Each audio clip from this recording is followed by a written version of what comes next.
Full disclosure for this video, I do have notes in front of me because there's a lot going on and I want to be precise about what I'm saying. I am running for U.S. House in Iowa's 3rd Congressional District, and part of earning that job is showing you that I understand what's happening in real time, where I stand on it, and what I would do differently. So let's talk about it. Right now, the conflict in Iran is already shaking the global economy. South Korea just saw its worst market sell-off since 2008. India's currency is under pressure, and even Europe is openly bracing for impact. Why? Because of oil. The Strait of Hormuz is one of the most critical shipping lanes on Earth. When that gets disrupted, everything gets more expensive. Your gas and food, shipping, even fertilizer. And this isn't even the crisis yet. This is the warning shot. And let me be very clear about my position. The American people did not choose this. This country was pulled into this conflict by a president acting largely on unchecked authority.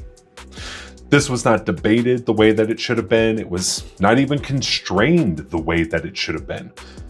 And now the consequences are coming for Americans and for everyone around the world.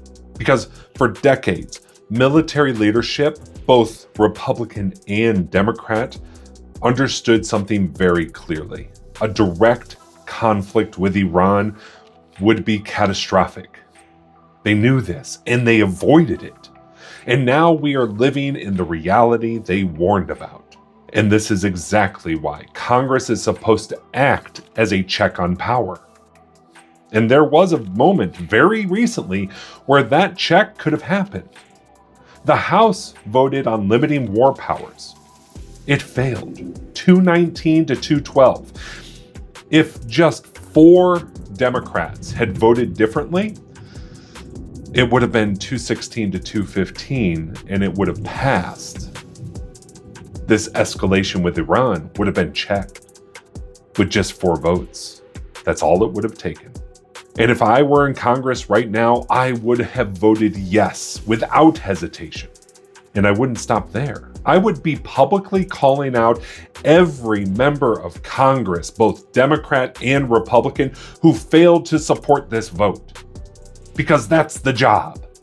To check executive power, not to enable it, not to avoid it, and certainly not to stay silent when it matters. That's the difference. I'm not running to be another quiet vote. I'm running to represent you, even when it's uncomfortable. Especially when it's uncomfortable. Because when you look at how something like this happens, you have to follow the money.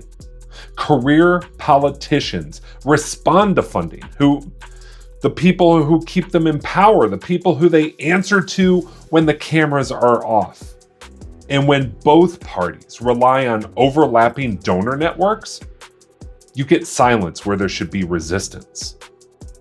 This isn't new. Eisenhower warned us about this decades ago. The military-industrial complex, a system where war becomes profitable. So ask yourself, who benefits?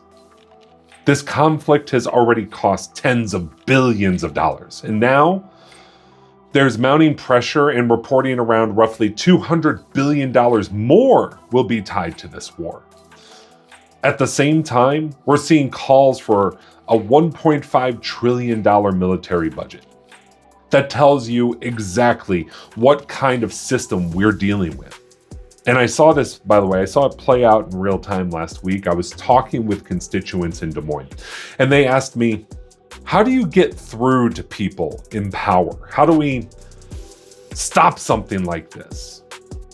Well, I told them the truth. There are truly only 2 levers that move a career politician: voters or money. That's it. And if neither one applies enough pressure, nothing changes.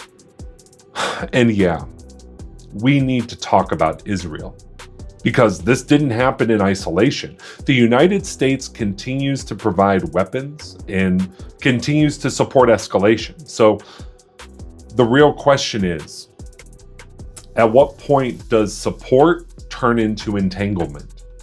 At what point are we no longer acting in the interest of the American people, but rather being pulled deeper into conflicts we didn't choose? Because the line matters. And right now, it's being crossed. And then we get to what should concern everyone. The president has made repeated public threats against Iran's civilian infrastructure, their power plants and water systems, their energy grids, using language like obliterate. These aren't military targets. These are systems civilians rely on to survive.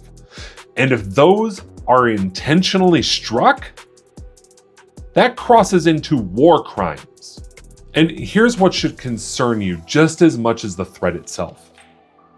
There has been no unified response in Washington, no real accountability.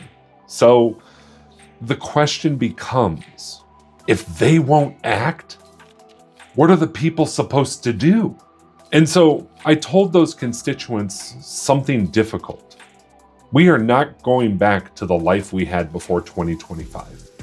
Not the cost of living, not the stability, and not the assumption that things would just work.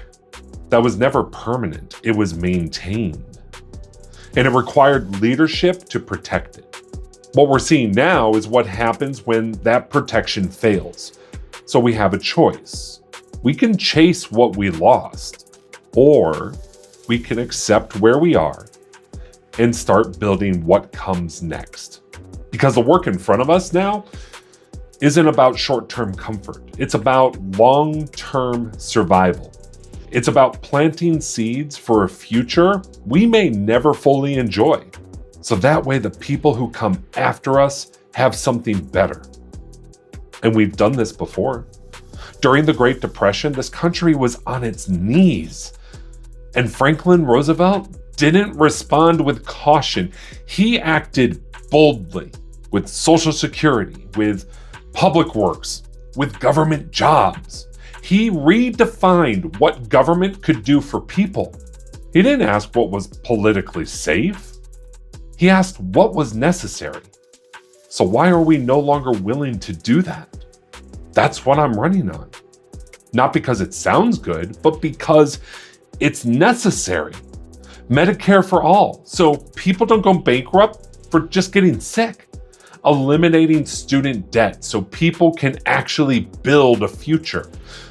Codifying Roe v. Wade so rights aren't stripped away from anyone overnight. A real Clean Water Act. Because people deserve safe water. Guaranteed housing because no one should be without a place to live. Taxing the billionaires because this system we have is out of balance, and getting money out of politics. So that way this government finally answers to the people again. This isn't radical. This is called meeting the moment. And here's the part that should tell you exactly why this campaign matters. Because while I'm out here having these conversations, while I'm laying out solutions and showing up across the district, I was removed from speaking at a Democratic event. Not because I stopped running, but because I am not printed on the ballot. Meanwhile, rural communities across Iowa are welcoming me in. Because I showed up and I stayed and I listened. And next week, we are announcing the next round of our town halls. This campaign is growing. I'm still running. And yes, you can still vote for me in the primary. You just have to write my name in. And if you're an independent, register as a Democrat by May 18th at 5 p.m.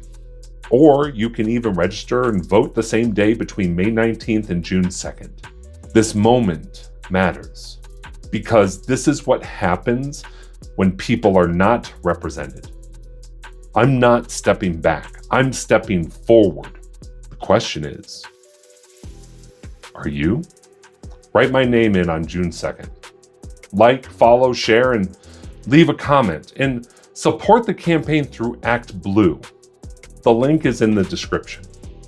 Because nothing changes unless people decide to change it.